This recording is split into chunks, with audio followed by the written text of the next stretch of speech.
네, 오늘은 하늘에서 응답하리로다라는 제목으로 하나님의 말씀 선포하겠습니다. 우리 여기에 표어로 있듯이 2019년에 우리 전 목양교회 표어가 하늘에서 응답하시리로다였습니다. 그래서 공 목사님께서 송구 영신 예배 때 이 말씀을 선포하시고 우리가 이 말씀과 이 표어를 붙잡고 한 해 동안을 달려왔습니다. 그래서 줄기차게 듣고 줄기차게 봐서 이미 머리에 각인이 되었을 거예요.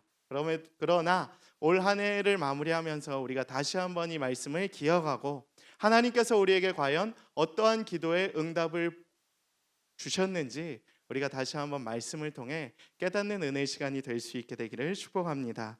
여기까지 잘 달려오게 하심도 하나님의 은혜고, 또 잘 달려오시고 잘 버티시고 또 믿음 생활하시고 예배하신 여러분 모두를 격려하고 또 축복하고 싶습니다. 하나님께서 오늘 이 말씀을 통하여 여러분 모두에게 크신 은혜로 또 귀한 응답으로 허락하게 되실 줄 믿습니다.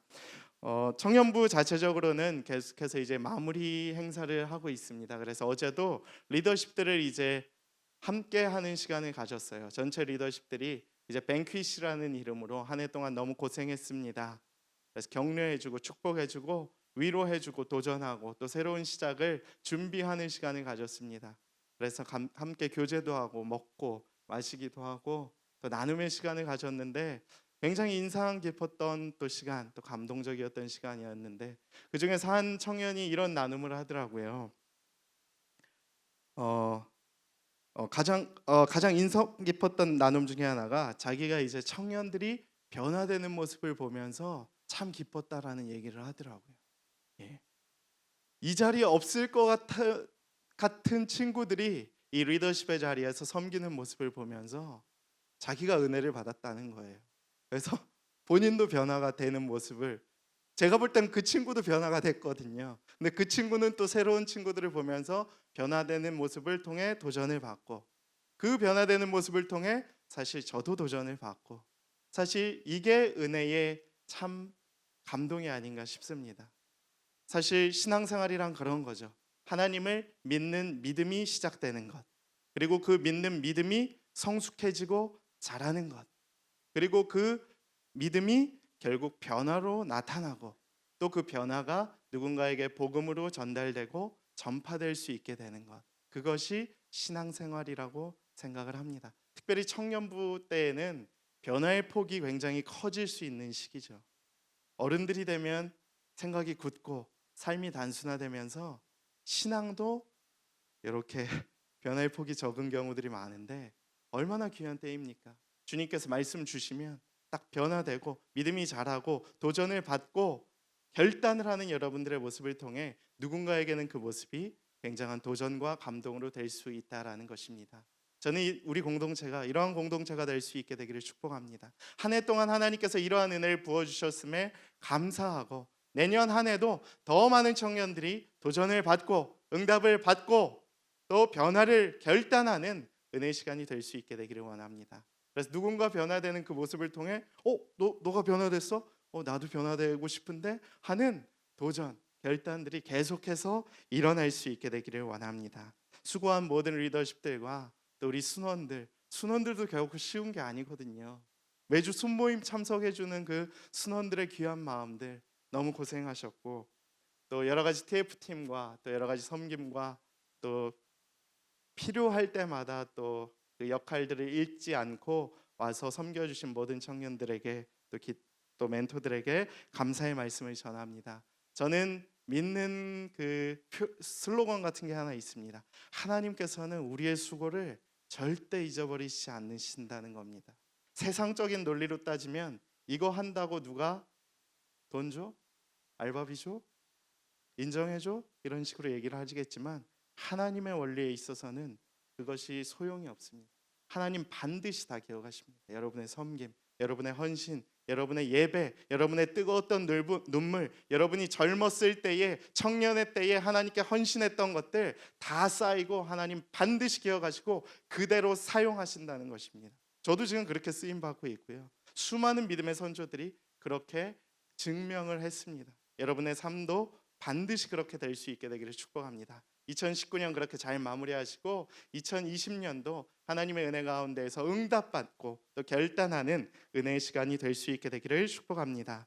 2019년 한 해 우리 교회 키워드는 기도였습니다. 그래서 하나님께 기도하고 간구하고 응답받음으로 말미암아 주님의 은혜를 경험하자가 이제 우리의 키워드 주제였죠. 그래서 기도에 집중하려고 애썼고 특세했고 모임 갖고 중보기도 하고 얼마나 기도했는지 모릅니다. 특별히 추수감사주일에 담임 목사님을 통해서 하나님 감사합니다. 한 해 동안 우리에게 베풀어 주신 은혜 감사합니다. 두 번째로 주님 우리를 불쌍히 여겨 주시옵소서. 감사할 것이 많기도 하지만 우리의 그 죄성 때문에 하나님 우리가 그 겸손의 기도를 드리고자 정말 우리를 불쌍히 여겨주시고 우리를 다시 일으켜 주시옵소서라는 기도도 했고요. 세 번째로는 내 영혼아 잠잠히 하나님만 바라라. 그래서 하나님만 바라보게 되는 영적 집중력을 우리에게 허락하여 주시옵소서라는 기도도 했고요. 네 번째로는 거기서 주춤하는 게 아니라 거기서 멈추는 것이 아니라 하나님 여호수아와 같은 강하고 담대한 능력을 우리에게 허락하여 주시옵소서 이러한 네 가지 기도를 드렸던 기억도 납니다. 저는 이 네 가지 기도와 마찬가지로 또 오늘 다시 우리는 1년 동안 붙잡고 살아왔던 시편 20편의 말씀을 통하여 다시 한번 한 해를 회고하고 또 앞으로 주님께서 우리에게 어떠한 은혜를 부어주실지 다시 한번 되새길 수 있는 은혜의 시간이 될 수 있게 되기를 축복합니다. 시편 20편 말씀은 다윗 왕의 시편입니다. 다윗 왕은 굉장히 위대한 왕 중에 하나였죠. 그리고 전쟁을 많이 했습니다. 전쟁을 실제로 좋아했는지는 모르겠지만 그는 많이 이렇게 싸우기도 했죠. 그래서 전쟁을 나가기 전에 시온산, 오늘 2절 3절에 등장하는 시온, 그리고 또 어디가 등장을 하죠? 성소. 그 다음 거기에서 무엇을 합니까? 소제와 번제, 바로 예배와 기도를 드리며 하나님 앞에 간구했던 모습들이 등장을 합니다. 저는 이 말씀을 보면서 많은 감동을 받았어요. 우리에게 동일하게 적용될 수 있는 상황이구나. 왜? 다윗 왕도 그 힘들고 어려운 상황 속에서 전쟁을 앞둔 상황 속에서 기도를 드렸기 때문입니다. 우리들의 삶은 어떻습니까? 전쟁터죠. 쉽지 않죠. 청년들의 삶이 얼마나 힘듭니까? 어제 한 청년도 저에게 도전을 주더라고요. 얼마나 힘든지 아시냐고. 알죠. 얼마나 힘든. 청년들만 보면 위로와 회복과 격려의 마음도 들지만 한편으로는 안타까움이 너무 크죠. 왜? 너무 힘들기 때문에.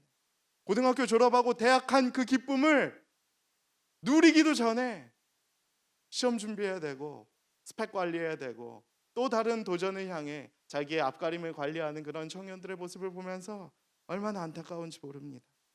그 과정 가운데서 신앙생활을 믿음을 지키길 원하는 그 믿음의 청년들의 모습은 굉장히 아름답죠. 저는 이 말씀이 우리의 삶과 동일하다고 생각합니다. 전쟁을 앞둔 우리들의 삶 가운데서 우리가 하나님 앞에 올려드리는 기도의 고백과 같다라는 생각을 하게 되었습니다. 오늘 이 말씀의 고백이 여러분의 고백이 될 수 있게 되기를 축복합니다. 이 시편을 통해 우리는 왜 기도해야 되는가를 깨닫고 그리고 기도에는 왜 강력한 능력이 있고 어떠한 능력이 우리 가운데 임할 수 있으며 왜 성경은 우리에게 쉬지 말라고 기도하라고 했는지 깨닫게 되는 놀라운 역사가 이 말씀 가운데 오늘 이 시간 가운데 여러분들에게 나타날 수 있게 되기를 원합니다. 저는 우리가 기도해야 되는 이유를 이 말씀의 근거에서 5가지로 정리를 해봤습니다. 먼저 1절 말씀입니다. 환난 날에 여호와께서 내게 응답하시고 야곱의 하나님의 이름이 너를 높이 드시며라고 기록이 되어 있습니다. 첫 번째 메시지는 우리가 기도해야 할 이유는 환난 날이 찾아오기 때문이다라는 것입니다. 환난 날. 우리가 기도해야 하는 첫 번째 이유가 환난 날 때문이라는 거예요. 우리에게는 환난 날이 찾아옵니다. 누구에게도 안전지대가 없습니다. 이런 축복의 말이 있다고 합니다. 꽃길만 걸으세요. 아름다운 말이죠. 그러나 누구도 꽃길만 걷는 인생은 별로 없을 겁니다. 아무리 엄친하고 대기업 총수의 아들이라고 할지라도 주중에 기사 하나 났죠. 큰 사고. 대기업 총수의 아들도 똑같습니다. 환난이 있습니다. 평탄하지 않습니다. 특별히 죽음과 환난은 누구도 피할 수 없는 공평한 환난 중에 하나죠. 예측 가능하고 내가 힘쓰고 노력해서 감당할 수 있고 극복한다면 환난이 아니죠. 사실 그건 그냥 조금 힘든 우리의 삶 풍파 정도라고 합니다. 환난이란 예방할 수 없고 싸워 이겨낼 수 없을 것만 같고 내가 가진 모든 힘과 능력과 주위의 것들을 동원해도 이길 수 없을 것만 같은 나를 압도하고 나에게 두려움을 주는 것들이 바로 환난이라는 것입니다. 그것이 바로 강력한 고난으로 우리에게 등장을 하는 것이 환난이다라는 것입니다. 환난에는 몇 가지 특징이 있습니다. 첫 번째, 환난은 찾아가는 대상에 예외가 없습니다. 너나 할 거 없이 모두 환난을 겪게 된다라는 것이죠. 어리다고 봐주지 않습니다. 새돌들 어리다고 봐주지 않아요. 환난은 동일하게 임합니다. 청년 이부 나이 많다고 환난이 피해가지 않습니다. 직분 상관없죠. 목회자도 동일해요. 저도 환난이 무섭습니다. 공부 많이 했다고 환난이 피해가지 않죠. 스펙 높다고 돈 많다고 환난 돈 딱 난 1억 줄 테니까 환난 피해가라 이럴 수 없잖아요. 두 번째, 환난은 찾아가는 때와 임하는 때 장소가 예측할 수 없습니다. 불시에 언제 어디서든지 우리에게 임할 수 있다라는 것입니다. 세 번째, 임하는 방법은 주로 기습적.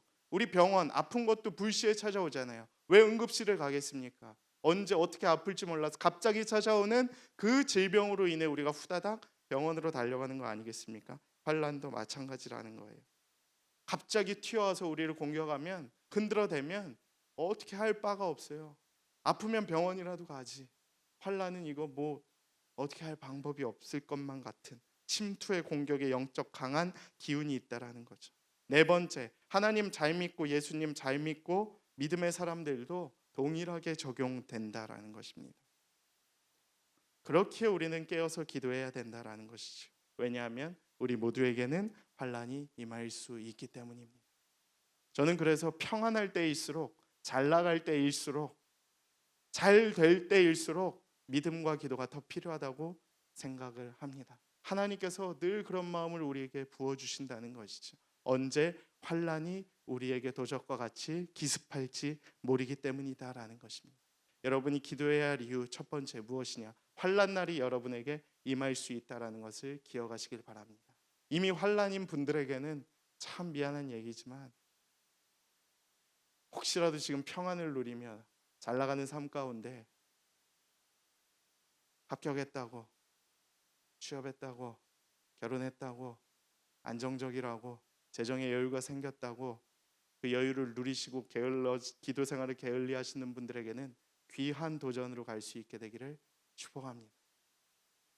두 번째 말씀은 2절과 3절의 말씀 함께 봉독하겠습니다. 성소에서 너를 도와주시고 시온에서 너를 붙드시며 내 모든 소재를 기억하시며 내 번제를 받아주시기를 원하노라. 아멘. 두 번째 우리가 기도해야 할 이유는 무엇이냐면 환난 날에 우리를 도와주실 수 있는 분은 바로 하나님 분이시기 때문이다라는 것입니다. 이 말씀을 자세히 보면 두 가지 단어에 이렇게 초점을 맞추면 됩니다. 키워드가 두 개라는 거예요. 바로 첫 번째는 응답이에요. 응답. 두 번째는 무엇이냐? 도움입니다. 도움. 하나님께서 우리의 기도에 반드시 응답하시고 우리를 도와주실 분이시다라는 것입니다. 우리가 막아낼 수 없는 그 환난의 때에 하나님은 우리에게 응답을 하십니다. 그리고 하나님은 환난의 때에 우리를 안전하게 보호해 주시기도 하지만 때로는 우리가 환난에 맞서 싸울 수 있는 힘과 능력을 주시고 일으키시고 회복시켜 주시는 분이시기도 합니다. 우리는 환난을 만나야 환난을 이기는 법을 배웁니다. 이건 굉장히 중요한 원리죠. 환난은 만나봐야, 싸워봐야, 부딪혀봐야, 시행착오를 겪어봐야 우리가 이길 수 있다라는 것이죠. 환난 너무 두려워하실 필요가 없다라는 것입니다. 믿을 수 없는 상황에 나아가봐야 믿음을 붙잡을 수 있게 돼요. 이건 뭐 아주 당연한 원리 중에 하나입니다. 믿음을 붙잡고 승리하는 믿음의 역사를 배울 수 있게 된다라는 것이죠. 너무 안타까운 것 중에 하나가 청년들이 하나님을 알 수 있는 길이 너무 없다라는 거예요. 왜냐하면 하나님을 붙잡고 치열하게 기도하며 살아본 기억이 별로 없기 때문입니다. 이것은 무엇을 이야기하냐? 하나님 붙잡고 하나님 믿는 믿음으로 도전을 해봐야 시행착오를 겪어봐야 성공을 하든 실패를 하든 망해보든 하나님을 알게 될 텐데 하나님 붙잡고 도전을 안 해요. 그래놓고 믿음이 없다고 그래놓고 하나님 응답 안 된다고 아우성거리는 모습들이 너무나도 많다라는 것입니다. 성공과 실패 별로 중요하지 않아요. 사실 하나님 관점에서 보면. 저도 사실 그렇게 생각합니다. 물론 합격한 친구들 굉장히 축하해주고 고맙죠. 그러나 하나님 기준에서는 그것이 그렇게 큰 기준은 아니라는 거예요. 하나님 붙잡고 믿음의 도전을 해봐야, 실험을 해봐야, 영적 기도의 훈련과 실천을 해봐야 하나님의 뜻이 무엇인지 알 거 아니겠습니까? 어떤 청년이 새돌이 저한테 와서 질문을 해요. 아주 근본적인 질문이죠. 목사님, 하나님의 뜻인지 아닌지 분별하려면 어떻게 해야 합니까? 제 대답은 내가 그걸 어떻게 하냐라는 거예요. 내가 무슨 예언자냐? 솔직하게 얘기해야죠. 내가 그걸 다 알 수는 없다. 그냥 나도 믿음의 시행착오를 통해 하나님께서 보여주셨던 그 믿음의 역사를 통해 너에게 권면을 해주고 도와줄 뿐이지, 너가 직접 나가서 믿음의 실험을 해봐야 하나님께서 이것을 정말 너의 길로, 너의 비전으로, 너의 사명으로 여겼는지 깨달을 수 있게 된다라는 것이죠. 믿음은 그처럼 시행착오가 필요하다라는 거예요. 그래야 하나님의 뜻을 분별할 수 있고, 그래야 하나님이 우리의 기도에 응답하셨는지 안 하셨는지를 우리가 알 수 있다라는 겁니다. 한 번만 도전해보면 그 이후에는 저절로 알 수 있게 돼요. 그러한 시스템이, 그러한 프로그래밍이 인간에게 탑재되어 있기 때문이죠. 하나님이 그렇게 우리를 창조하셨어요. 그래서 한번 실패해봐야 그 다음에 또 다른 시련 가운데 우리가 마주섰을 때에 우리가 기도하면서 하나님의 뜻을 분별할 수 있게 되는 능력이 우리 가운데 생긴다라는 것입니다. 저는 여러분들이 기도를 통해 그러한 응답을 경험해 보실 수 있었으면 좋겠어요. 그것이 성공이든 실패든 관계없어요. 먹고 사는 것 이상의 것, 하나님의 비전을 구하며 정말 하나님 앞에 기도하며 죽기 살기로 매달리고 도전해보고, 그 이후에 실패하든지 성공을 하든지 하나님의 뜻을 분별하면 새로운 그 비전과 사명을 향해 달려나갈 수 있는 힘이 생긴다라는 거죠. 아무것도 안 하고 어떻게 먹고 살아야 할지 고민만 하면 우리의 삶 가운데 아무런 일도 일어나지 않는다라는 것입니다. 쪽팔리고 힘들고 어려워도, 열등감이 있어도 도전을 해봐야, 기도를 해봐야, 그 믿음의 걸음을 걸어봐야 우리는 하나님의 뜻을 분별하고 하나님의 응답이 무엇인지 알 수 있게 된다라는 것이지요. 봉사도 마찬가지예요. 봉사도 기승전 봉사로 가서 미안하지만 봉사도 해봐야 알죠. 수련회, 아울리치, 믿음의 도전, 실험을 해봐야 하나님의 그 섬김의 기쁨이, 또 하나님의 응답이 무엇인지 우리가 알 수 있다라는 겁니다. 이왕 시작한 거 끝까지 도전을 해보십시오. 기도해 보십시오. 혹시 올 한 해 섬겼는데 아무런 일도 일어나지 않았다, 그래서 실망해서 내년엔 리더십을 안 섬기겠다 결단하신 분들 있을 수도 있죠. 매년 반복되는 일 중에 하나입니다. 물론 쉼이 필요한 분들이 있다고 저는 생각을 합니다. 강제하지는 않습니다. 그러나 하나님이 응답하실 때까지 도전을 해보는 거예요. 그게 첫 해일지, 두 해가 걸릴지, 10해가 10년이 걸릴지 그걸 우리가 어떻게 알겠습니까? 하나님의 뜻은 몰라요. 저도 10년이 걸렸거든요. 29살 때 학부 졸업했어요. 와, 얼마나 끔찍했는지. 다른 애들, 지금 시험 준비하시는 분들, 뭐 취업한 친구들 보면 떨리고 열등감 생기고 집에 할 말 없고 쪽팔리고 그러죠. 제가 그랬습니다. 29살 때 학부 졸업했는데 뭘 해야 될지 모르는 그 엄청난 중압감과 어려움 속에서 할 수 있는 건 기도밖에 없었죠. 할 수 있는 건 견디는 것밖에 없었죠. 할 수 있는 건 그저 하나님께 응답을 구하는 길일 뿐이었죠. 그러나 하나님께서는 이루어 가시더라고요. 믿으십니까? 전 여러분들도 그렇게 될 수 있게 되기를 축복해요. 그리고 새로운 도전이 계속해서 올 거예요. 새로운 환란이 계속해서 올 거예요. 그럼 그 힘 가지고 그 기도하며 계속해서 하나님의 응답을 구하며 나아가야 한다라는 것입니다. 저는 환란의 유익이 여기 있다라고 생각을 해요. 환란이 때로는 좋아요. 좋아. 진짜로 환란을 잘 이렇게 맛보아 보십시오. 환란도 유익이 돼요. 진짜. 또 왔어?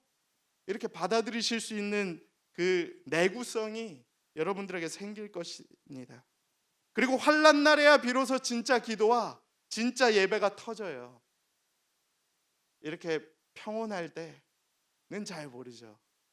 아파봐야 진짜 죽을 것 같이 힘들어 봐야, 병원에도 좀 입원을 해봐야 환자들의 그 마음을 이해할 수 있듯이 진짜 죽을 것 같이 힘든 그 환난과 어려움과 아픔 속에서 더 이상 이제 삶의 바닥 끝이 뭐 재정 박살났지, 뭐 집에서 도와주실 것도 없지, 뭐 취업도 안 되지, 그 바닥을 한번 기어봐야, 더 잃을 게 없어 봐야 그 가운데서 진짜 예배와 진짜 기도가 터져 나온다라는 것이죠. 내가 붙잡을 것이 하나라도 있으면 그거 믿어서 기도 안 해요. 내가 가진 재정이 조금이라도, 통장 잔고가 100만 원이라도 있으면 그거 믿고 그냥 펑펑 쓰듯이 빵원이 되고 마통 건드려 보고 대출 좀 받아봐야 그 어려움을 우리가 알 수 있듯이 기도도 마찬가지라는 겁니다. 환난 날에 주님께 더 바짝 엎드려지는 기도가 우리 가운데 나타나는 것이죠. 성경에도 수많은 병자들이 나와서 기도하는 모습이 나오지 않습니까? 많은 것 가진 사람들이 그렇게 기도합니까? 아니죠. 진짜 그냥 아무것도 가진 것 없고 몸은 아프고 희망이 없는 사람들이 기도를 하죠. 주님을 믿죠. 주님께 매달리죠. 어떻게 기도합니까? 그냥 대충 기도합니까? 하나님 그냥 고쳐줘 볼래요? 내가 10만 원 줄 테니까 한번 해봐.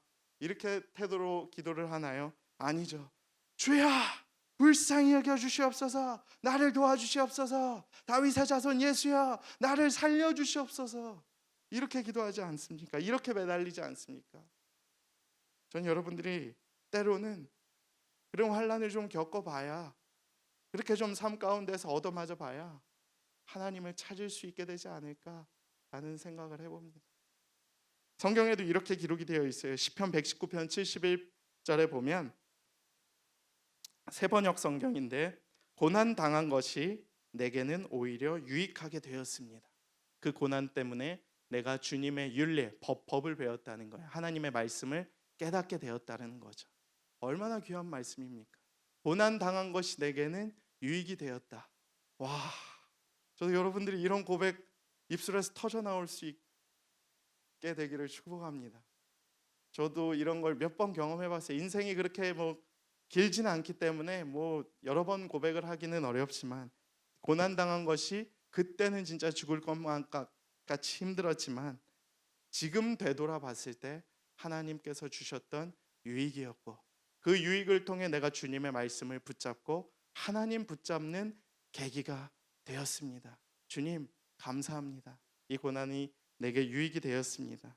주님의 은혜였음을 고백합니다. 이런 고백이 올 한 해를 마무리하는 여러분의 입술 가운데, 마음 가운데 이렇게 감동으로 또 고백으로 이어질 수 있게 되기를 원합니다. 그러면 하나님의 도움은 과연 어디서 오는가에 이제 우리가 질문을 던질 수 있죠. 여기 오늘 말씀에 근거를 하면 성소라는 거예요. 시온, 성소, 소재, 번제, 공통점이 뭡니까? 다 예배라는 거예요. 예배. 우리의 삶은 예배가 되어야 된다라는 거예요. 하나님의 도움은 어디서 오는가? 예배입니다. 기도입니다. 그 기도 가운데 응답이, 그 기도 가운데 그 지혜가 우리 가운데 떠오르게 된다라는 것이죠. 많은 목회자들이, 이제 여러분은 새벽 기도를 잘 안 하시겠지만 목회자들은 거의 새벽 기도가 필수죠. 저희라고 새벽 기도가 쉽겠습니까? 어렵죠. 주일 이렇게 밤늦게까지 15시간 정도 사역을 하고 집에 들어가서 육아를 하고 잠을 자면 새벽 4시 반에 일어나는 게 결코 쉽지가 않아요. 근데 그 몸을 이끌고 나와서 기도하는 것도 쉽지가 않습니다. 근데 수많은 목회자들이 그럼에도 불구하고 동일하게 고백하는 것들이 있습니다. 새벽에 부어주시는 그 은혜가 제일 크다. 가장 일어난 지 얼마 안 됐을 때 그 맑은 정신을 가지고 주님께 기도할 때에 주님께서 부어주시는 은혜가 크다라는 고백을 제일 많이 하죠. 여러분의 삶도 동일하다고 생각을 합니다. 여러분이 하루에서 가장 필요한 그 시간에 기도할 때에, 큐티할 때에, 예배할 때에 하나님께서 부어주시는 은혜가 가장 크게 될 줄로 믿습니다. 특히 한 해를 마무리하고 또 다른 새해를 맞이해야 하는 이 거룩하고 경건한 자리가 그 자리가 될 수 있게 되기를 축복합니다. 내가 산을 향하여 눈을 들리라. 나의 도움이 어디서 올꼬? 나의 도움은 천지를 지으신 여호와께로부터 올 것이다 라는 이 시편의 말씀과 같이 주님께로부터 그 도움이 여러분에게 임할 수 있게 되기를 축복합니다. 그 다음은 4절부터 5절까지의 말씀 함께 봉독하겠습니다. 내 마음의 소원대로 허락하시고 내 모든 계획을 이루어 주시기를 원하노라. 우리가 너의 승리로 말미암아 개가를 부르며 우리 하나님의 이름으로 우리의 깃발을 세우리니 여호와께서 내 모든 기도를 이루어 주시기를 원하노라. 아멘. 세 번째 메시지는 우리가 기도해야 할 이유가 무엇이냐? 하나님께서 우리의 소원을 이루어 주시는 분이시다라는 거예요. 우리에게 응답 주시고 우리에게 소원 주시는 분이지만 구체적으로는 소원을 이루어 주시죠. 이 고백이 우리의 고백이 될 수 있게 되기를 축복합니다. 승리 또한 대적들로부터의 승리를 이끌어 주시는 분이시기도 합니다. 이렇게 우리가 하나님께 우리의 소원을 응답받기 위해서는 우리가 기도의 방법을 배워야 돼요. 근데 그 기도를 어떻게 해야 되느냐? 바로 먼저 우리의 기도가 주님 뜻 안에 있어야 한다라는 것이에요. 오늘 찬양과 같이 먼저 그의 나라와 그의 의를 구하는 기도를 해야 된다라는 것입니다. 기도가 응답받지 않는 이유는 여러 가지가 있겠지만 그 중에서도 우리가 하나님의 뜻에 부합하는 기도를 하지 않는 경우에는 응답이 안 되는 경우들이 굉장히 많죠. 두 번째, 우리의 기도가 주님의 마음에 합해야 된다라는 것입니다. 주님의 뜻이 무엇인지 분별하는 것들. 그리고 그것을 분별하여 그 뜻대로 기도하면 틀림없이 반드시 응답된다라는 것입니다. 저는 영화 알라딘 2019년에 개봉된 알라딘 영화 보셨어요? 그것이 굉장히 기독교적 메시지를 많이 담고 있습니다. 알라딘이 이렇게 램프를 비비면 누가 나오죠? 윌 스미스 지니가 나오죠. 그래서 이렇게 반갑게 인사를 하면서 소원 빌면 내가 다 이루어줄 것처럼 이야기를 하죠. 우리는 기도를 그렇게 비유를 되게 많이 해요. 그렇죠? 하나님께 우리가 기도의 램프를 비비면 하나님 사랑의 하나님 감사합니다 하면 하고 비비면 하나님이 뿅 나타나서 우리가 달라 뭐 이루어 달라 고쳐 달라 하면 하나님이 이루어 주시고 뿅 들어가실 분인 것처럼 우리는 늘 기도를 하죠. 근데 이 영화를 보면서 제가 기도의 방법을 배웠어요. 왜? 2019년판은 알라딘이 지니를 인격적으로 생각을 하더라고요. 혹시 그거 느끼신 분 있으신가요? 지니의 그 삶을 걱정을 해주죠. 그 무슨 관계라는 겁니까? 둘이 굉장히 인격적인 관계라는 거죠. 비즈니스적인 관계가 아니라 내가 돈 줄 테니까 내가 너 불러냈으니까 내가 너 살려줬으니까 넌 소원만 이루어주고 들어가서 이렇게 있어. 이게 아니라 그 삶을 진심으로 걱정해주는 그 알라딘의 모습을 보며 지니도 감동받고 우리와 하나님과의 관계가 이렇게 돼야 된다라는 거예요. 서로 간의 인격과 사랑을 나누듯이 우리와 하나님과의 관계도 그냥 막 달라고만 외치는 관계가 아니라 서로의 인격과 관계를 나누는 기도의 관계로 이어져야 한다라는 거예요. 다이렉트로 만나자마자 달라고만 하면 주고 싶은 사람이 누가 있겠습니까? 그리고 서로 나눔도 없고 아는 것도 없고 어떤 상황인지도 물론 하나님은 우리 다 아시지만 그런 무례한 관계를 주님께서 과연 원하시겠냐라는 말이지요. 저는 하나님과의 관계와 소통에서도 노력을 하시고 간구하시는 기도의 관계를 회복할 수 있게 되기를 원합니다. 잘 방법이 기억 안 나시면 오늘 가서 알라딘 한번 보세요. 그 방법대로 하면 되게 감동이 되더라고요. 하나님과 관계도 우리와의 관계도 이렇게 회복을 되어야 되겠구나. 제가 청년부에 부임한 지 이제 정확히 1년이 하고도 11월 18일이었으니까 이제 한 40일 정도가 지났습니다. 간절히 기도했던 기도 제목이 4가지 정도 있어요. 첫 번째, 세상과 교회에서 상처받고 영적으로 지친 우리 청년들의 마음의 위로를 받고 회복될 수 있도록 믿음이 성장할 수 있도록 기도를 했습니다. 두 번째, 리더십들이 바로 서야 된다. 이 공동체에는 무조건 리더십이 바로 서야 이 공동체가 바로 설 수 있다라는 확신이 있었기 때문입니다. 세 번째, 팀 사역 활성화. 많은 청년들이 은사대로 섬기는 그 열정들이 이 가운데 불러일으켜질 수 있게 되기를 원합니다. 네 번째, 모든 행사마다 아주 대박이 났으면 좋겠다죠. 결론은 그러니까 단순한 동원을 뛰어넘는 거. 교회 좀 동원 좀 그만하고 저는 그냥 하나님께서 채워주심의 은혜를 좀 경험하고 싶다라는 그 기도를 했어요. 근데 겨울 수련회부터 주님께서 응답을 해주셔가지고 좀 사실 놀랬죠. 기쁨과 교제와 은혜가 넘치는 풍성한 역사를 허락하여 주시옵소서. 여러분 들어보셔서 알겠지만 저는 다 응답이 되었다라고 생각을 합니다. 얼마나 놀라운 은혜입니까? 주님께서는 이처럼 하나님의 마음에 합한 기도, 그 다음 좋은 관계 속에서 드리는 기도는 응답하신다라는 거죠. 팀사역의 활성화. 로그인이 벌써 20명이래요. 한 팀에 20명이래요. G사운드도 그렇죠. 또 새로운 팀들이 지금 프레이즈도 지금 주님 내년엔 또 무슨 팀들이 일어날까 지금 사실 약간 긴장하고 있습니다. 예. 뭐 그 외에도 뭐 비공식적인 뭐 팀들이 지금 이렇게 동아리랑 작심삼일 아직 하고 있나요? 예. 낚시도 있고 여러 가지 동아리들의 활성화들, 리더십들, 리더를 안 할 것만 같은 그 친구들이 리더십의 자리에서 내년에도 또 하겠다고 하는 그러한 모습을 보며 서로 도전받고 서로 놀래고 일단 서로 도전받는 그러한 모습들. 이처럼 하나님께서 택하신 백성, 사랑하는 백성, 그의 자녀됨의 권세를 가진 모든 우리들에게 반드시 그 기도의 응답을 허락하시는 분이시다라는 것입니다. 믿고 기도하실 수 있게 되기를 축복합니다. 혹여라도 지금 이 가운데에서 난 기도가 안 이루어져 의심하는 분들이 있다면 기다려 보십시오. 1년이 될지 2년이 될지 그거 어떻게 합니까? 하나님의 뜻이 데이터가 그 카이로스적인 시간이 몇 년이 될지 모르는 거죠. 10년이 될 수도 있고 대신 응답된다라는 믿음을 가지고 기도하는 것이 우리에겐 필요하다라는 것입니다. 6절의 말씀에 보면 이렇게 기록이 되어 있습니다. 여호와께서 자기에게 기름 부음 받은 자를 구원하시는 줄 내가 이제 아노니 그의 오른손에 구원하는 힘으로 그의 거룩한 하늘에서 그에게 응답하시리로다. 이제 키워드 말씀이죠. 우리가 기도해야 하는 이유 네 번째는 기도의 응답이 하늘에서부터 온다라는 것입니다. 키워드는 하나예요. 하늘의 응답이다라는 거예요. 하나님께서 응답하시다라는 거예요. 이것은 무엇을 의미하냐? 땅의 원리와 땅에 가진 모든 것들로 우리에게 응답하시는 하나님의 원리가 아니다라는 거예요. 하나님의 뜻은 더 크고 하나님의 뜻은 더 원대하다라는 것을 의미하는 것입니다. 굉장히 추상적일 수도 있겠지만 그만큼 하나님의 뜻과 신비로움과 하나님의 은혜는 우리의 이성으로는 이해할 수 없다라는 것을 의미하기도 합니다.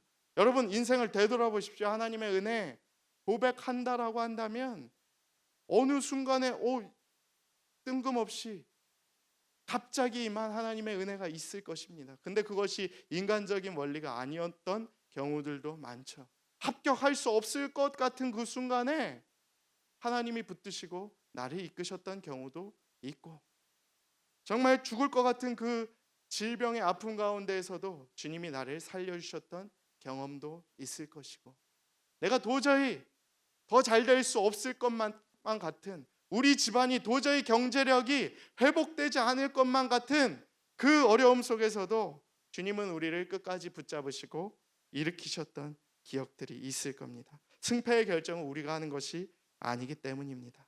땅에서 이루어지는 그 땅의 원리들을 너무 좋아하지 마시고 믿지 마시고 하늘에서 우리에게 응답하시는 그 놀라운 신비로운 하나님의 능력과 응답을 기대하실 수 있게 되기를 축복합니다. 뛰는 것과 비행기로 날아가는 것은 차원이 다르죠. 그 비교도 안 되는 굉장한 원리가 하나님의 원리라는 것입니다. 하나님의 힘을 입은 사람은 일반 사람들과는 비교할 수 없기 때문입니다.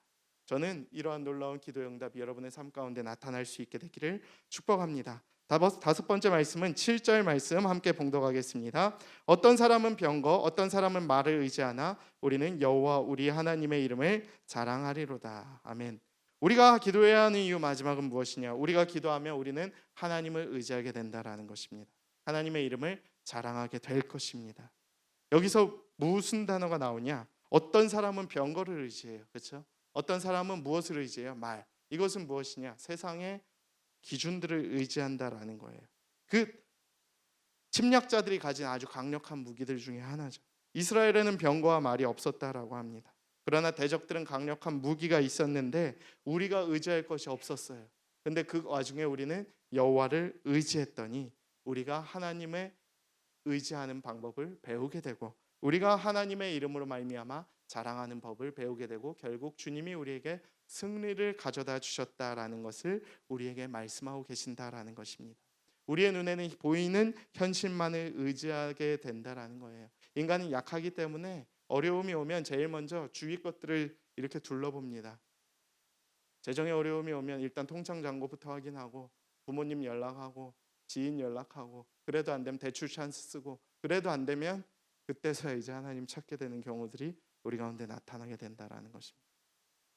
병거를 의지하고 우리의 힘을 의지하고 우리의 말을 의지합니다. 좋은 대학을 의지하고 좋은 학원을 의지하고 좋은 회사 의지하고 월급 통장 보험 부모님의 배경과 유산 따위를 의지하죠. 그런데 진짜 하나님의 사람은 무엇을 의지하느냐? 하나님께 기도함으로 말미암아 하나님의 능력을 의지하는 법을 배운다라는 것입니다. 세상의 의지는 뒤통수를 맞게 되거나 배신과 실수와 연약함들이 이길 수 없는 방법들이 너무나도 많기 때문입니다. 저는 이러한 원리를 깨닫고 여러분들이 다시 한번 이 한 해를 마무리하는 시점에 하나님 의지하는 방법을 회복할 수 있게 되기를 축복합니다. 내가 산을 향하여 눈을 들리라. 나의 도움이 어디서 올꼬? 나의 도움은 천지를 지으신 여호와에게서로다. 여호와여 우리를 구원하여 주시옵소서. 내가 주님을 부를 때에 나를 살려주시고 나에게 놀라운 기도의 응답을 허락하여 주시옵소서. 놀라운 이 주님의 축복과 응답이 오늘 여러분의 삶 가운데 나타날 수 있게 되기를 축복합니다. 그렇게 한 해를 마무리하시고 그렇게 새로운 한 해를 도전하시며 살아가실 수 있는 여러분들이 되실 수 있기를 간절히 바랍니다. 오늘 이 말씀을 기억하며 계속 기도하도록 하겠습니다.